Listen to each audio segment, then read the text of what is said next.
Good evening students. आज हम आपके लिए लाए हैं 10th के 4th चैप्टर से, ठीक है, वीडियो।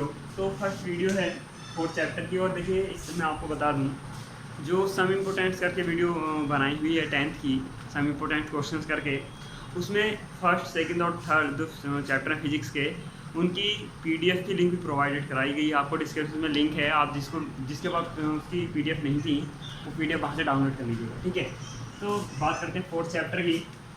तो इलेक्ट्रोमैग्नेटिक इफेक्ट, ठीक है, सबसे पहला टॉपिक है। और चलिए चैप्टर के बारे में थोड़ी बात कर लेते हैं। तो जैसे हमने इससे थर्ड चैप्टर में बात की थी विद्युत धारा के तापीय प्रभाव, हीट वगैरह से रिलेटेड, तो वैसे मैग्नेटिक इफेक्ट भी होते हैं इसके।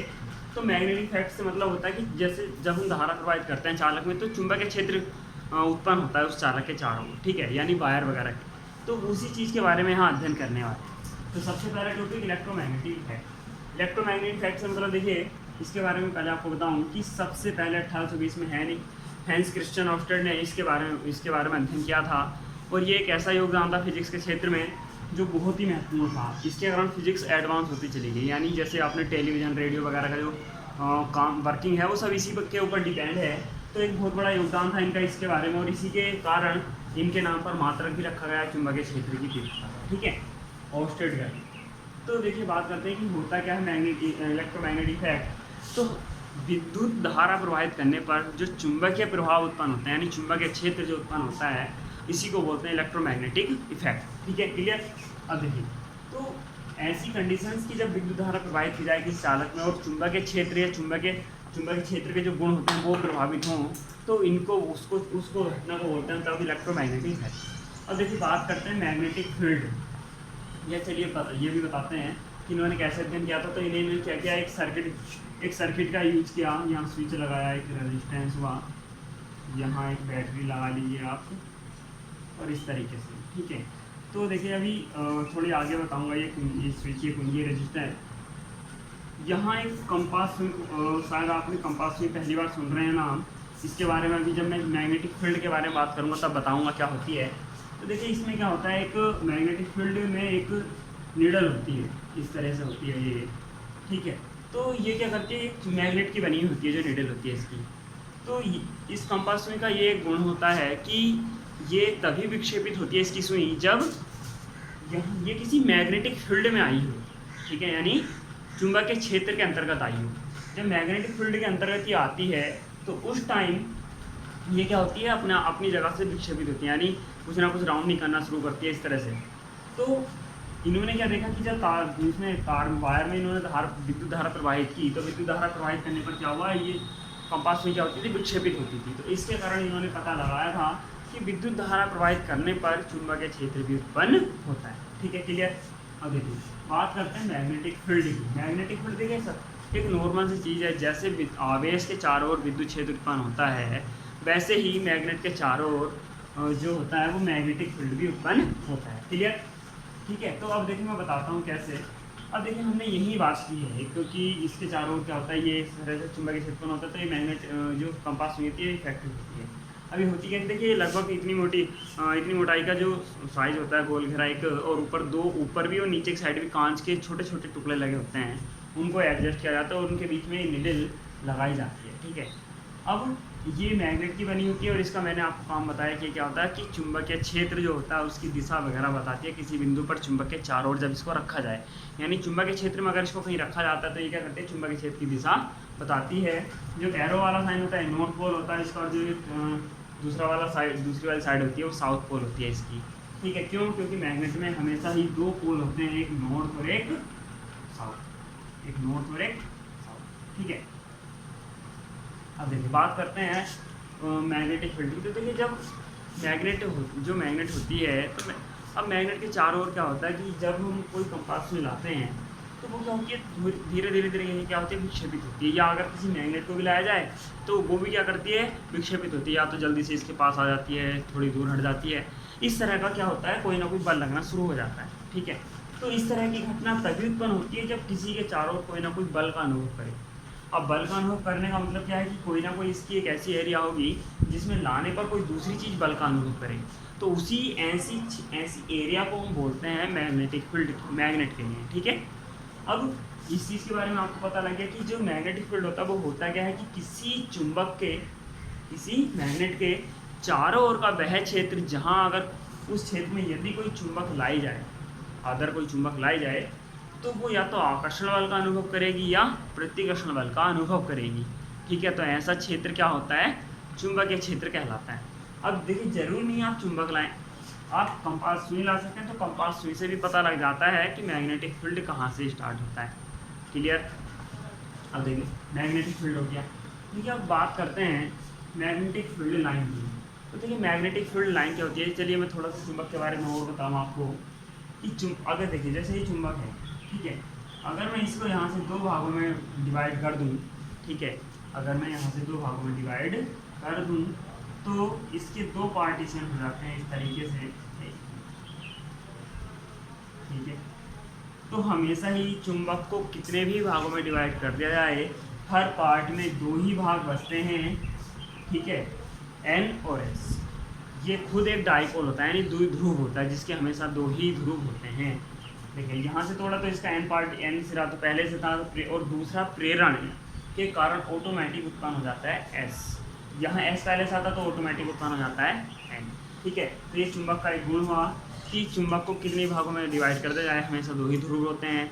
सेकंड की बात करें प्रॉपर्टी की, तो इसमें लोहे की वस्तु को अपनी ओर आकर्षित करने का गुण पाया जाता है। ठीक है। थर्ड कि अगर इसको किसी धागे में बांधकर स्वतंत्रता पूर्वक इस तरह से लटकाया जाए तो सदैव पृथ्वी के उत्तरी और दक्षिणी ध्रुव में ही आकर रुकती है। ये बात ध्यान रखिएगा कि चुंबक को यदि स्वतंत्रतापूर्वक लटकाया जाए धागे से बांधकर तो हमेशा उत्तरी ध्रुव, जो इसका चुंबक का मैग्नेटिक डाइपोल का जो चुंबक है उसका जो नॉर्थ सिरा होगा वो पृथ्वी के नॉर्थ साइड में, और जो साउथ पोल होगा वो साउथ पोल में जाके ही रुकता है, यानी N और S डायरेक्शन में ही हमेशा रुकती है। क्लियर। ठीक है, तो देखिए अब बात करते हैं आगे कि ये तो हो गई चुंबक से रिलेटेड कुछ बातें। बात करते हैं अब मैग्नेटिक फील्ड लाइन की। तो मैग्नेटिक फील्ड लाइन से मतलब क्या है, देखिए चुंबक के चारों ओर जो जब मैग्नेटिक फील्ड उत्पन्न होता है, ठीक है, तो उसमें क्या होता है, जैसे देखिए अब मैं आपको एक डायग्राम बनाऊँ, इस तरीके से मैंने क्या बनाया, एक मैग्नेट बना ली N और S। ठीक है, अब यहाँ मैं क्या करूँ, चुंबक के चारों ओर इस तरह से एक समतल पेपर लेके मैग्नेट रखे और यहाँ लोहे को बहुत बारी बारी कण डाल दूँ इसके चारों ओर, तो वे क्या होते हैं इस तरीके से दिखाई देंगे हमें, यहाँ ऐसे दिखाई देते चले जाएंगे, इनकी जो इस तरीके से,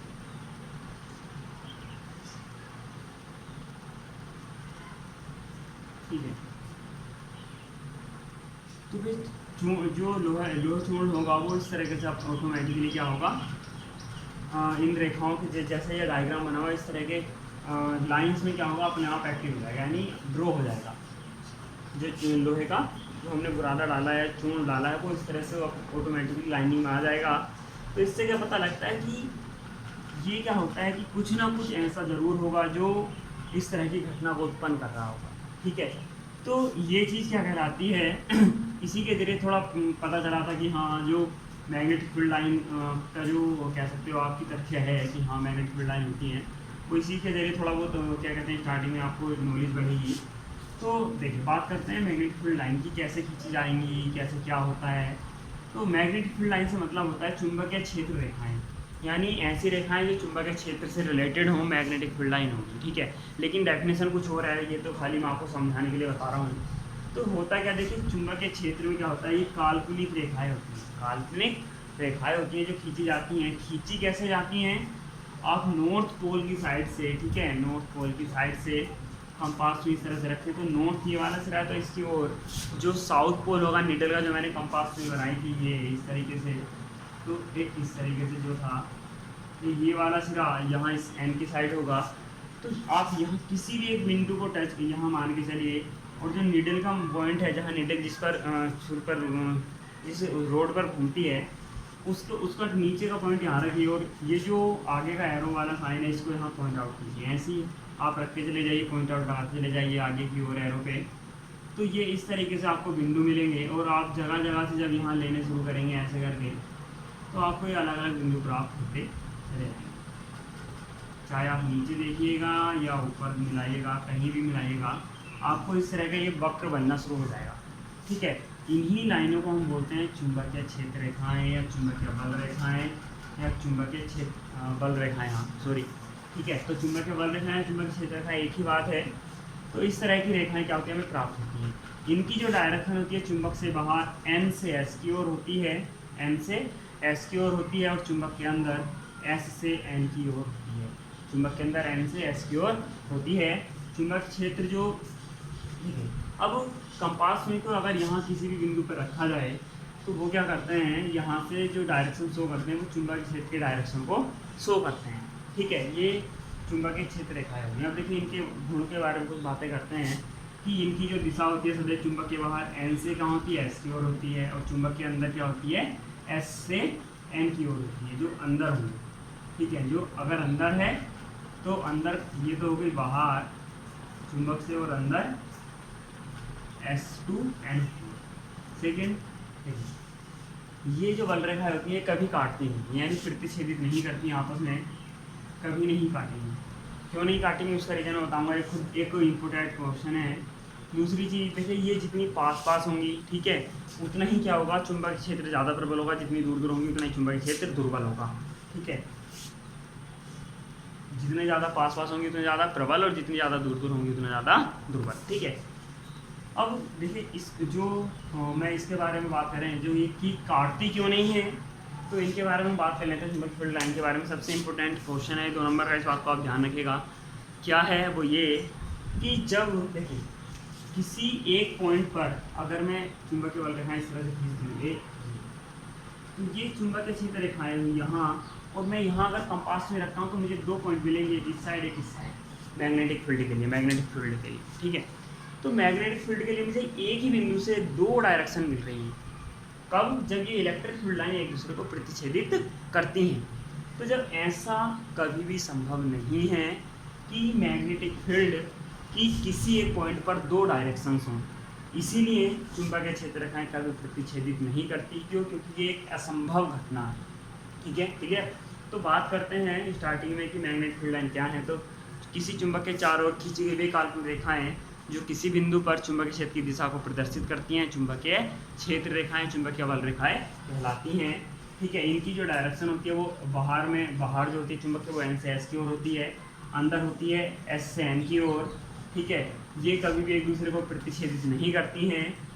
ये क्या होती हैं कि जो इन रेखाओं का पास पास होना प्रबल चुंबकीय क्षेत्र को प्रदर्शित करता है, दूर दूर होना दुर्बल चुंबकीय क्षेत्र को प्रदर्शित करता है। ये अगर समांतर और सुदूरस्थ होती हैं, यानी समांतर भी हों और समान दूरी पर हों, तो ऐसे टाइम पे एक समान चुंबकीय क्षेत्र होता है, वरना असमान चुंबकीय क्षेत्र होता है। ठीक है, क्लियर। आज की वीडियो में इतना ही। थैंक यू फॉर वॉचिंग, और लाइक और सब्सक्राइब शेयर करना ना भूलें। Thank you.